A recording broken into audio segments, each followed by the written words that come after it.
ദൈവതിരുനാമം മഹത്വപ്പെടുമാറാകട്ടെ. ഇന്നത്തെ ദിവസത്തിൽ ഞാൻ എടുത്തിരിക്കുന്ന വേദഭാഗം മത്തായി എഴുതിയ സുവിശേഷം 18-ാം അധ്യായം 23 മുതൽ 34 വരെയുള്ള വാക്യങ്ങൾ. മത്തായി 18, 23 മുതൽ 34 വരെ. യേശു ഒരു ഉപമ പറയുന്നു. ഉപമ ഇങ്ങനെയാണ്: ഒരു രാജാവ് തന്നോട് 10,000 താലന്ത് കടമുള്ള ഒരു കടക്കാരന് എല്ലാം ഇളച്ചു കൊടുക്കുകയാണ്. എന്നാൽ ആ കടക്കാരൻ തന്നോട് 100 വെള്ളിക്കാശ് കടമുള്ളവനെ ഇളച്ചു കൊടുക്കാതിരിക്കുകയാണ്. ഈ വിവരം കേട്ടറിഞ്ഞ രാജാവ് കടക്കാരനോട് കോപിക്കുകയും അവനെ തടവിലാക്കുകയും ചെയ്യുകയാണ്. ആ 10,000 താലന്ത് വീട്ടുന്നത് വരെ അവനെ തടവിലാക്കുകയാണ് ചെയ്യുന്നത്. ഈ ഒരു ഉപമയിൽ യേശു പറയാൻ ഉദ്ദേശിക്കുന്നത് ദൈവത്തിൻ്റെ കരുണയാണ്. ദൈവത്തിൻ്റെ കരുണ വലുതാണ്. ആ 10,000 താലന്ത് ഇളച്ചു കൊടുത്ത പോലെ നമ്മുടെ കുട്ടിക്കാലം മുതൽ ഇന്ന് വരെയുള്ള എല്ലാ പാപങ്ങളും ഇളച്ചു തരികയാണ്. അത് കർത്താവായ യേശു ക്രിസ്തുവിൻ്റെ കാൽവരി ക്രൂശിലൂടെ ഇളച്ചു തരികയാണ്.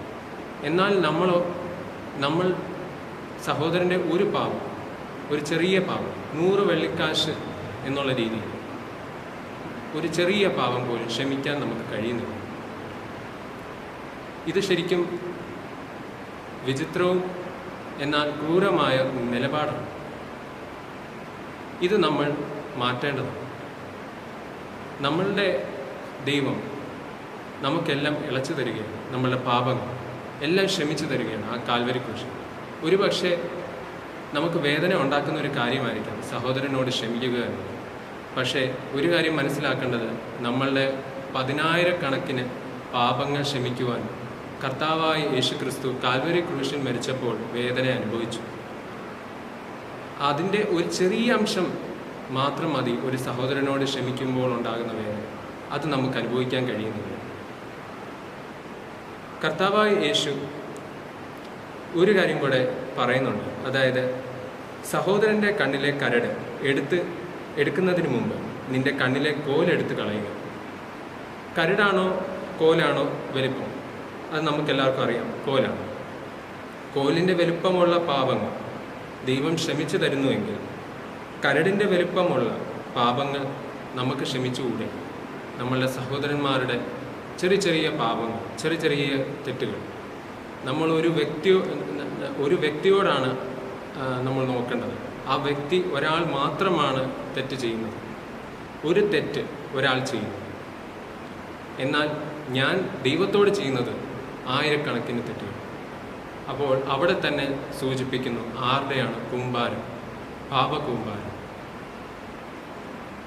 ഈ ഒരു സാഹചര്യത്തിൽ നമ്മൾ ഈ ഒരു നോമ്പിൻ്റെ കാലഘട്ടങ്ങളിൽ നമ്മൾ അന്യരോട് ക്ഷമിക്കുകയാണ് ചെയ്യുന്നത്. എല്ലാവരോടും ക്ഷമയുടെ പാത സ്വീകരിക്കേണ്ടത് അത്യാവശ്യമാണ്. ഈ ക്ഷമയുടെ പാത സ്വീകരിക്കാൻ നമുക്ക് ബുദ്ധിമുട്ടുണ്ടാവാം, പ്രയാസങ്ങളുണ്ടാവാം. എന്നാൽ ഈ ഒരു സാഹചര്യത്തിൽ ദൈവത്തിൻ്റെ കരുണ, നമ്മളുടെ മേലുള്ള ദൈവത്തിൻ്റെ കരുണ, ആ വലിപ്പം അറിയുമ്പോൾ നമുക്ക് എല്ലാ സഹോദരങ്ങളോടും ക്ഷമിക്കാൻ കഴിയും. വേദന ഉണ്ടാകും. അത് നമ്മൾ സഹനത്തിൻ്റെ പാതയിലൂടെ നമ്മളത് മുന്നോട്ട് കൊണ്ടുപോകും. കർത്താവായ യേശുക്രിസ്തു നമുക്ക് വേണ്ടി സഹിച്ചതുപോലെ നമുക്കും മറ്റുള്ളവരോട് ക്ഷമിക്കുമ്പോൾ നമുക്കും ആ വേദന സഹിക്കാം. പരിശുദ്ധാത്മാവായ ത്രിയേക ദൈവത്തിൻ്റെ അനുഗ്രഹം നമ്മൾ ഓരോരുത്തരുടെയും മേൽ ഉണ്ടായിരിക്കട്ടെ. നമ്മൾ കൂടുതലായിട്ട് ക്ഷമയുടെ പാതയിൽ നടക്കുവാൻ ദൈവം നമ്മളെ സഹായിക്കട്ടെ എന്ന് പ്രാർത്ഥിച്ചുകൊണ്ട് ഞാൻ ഇവിടെ നിർത്തുകയാണ്. നന്ദി.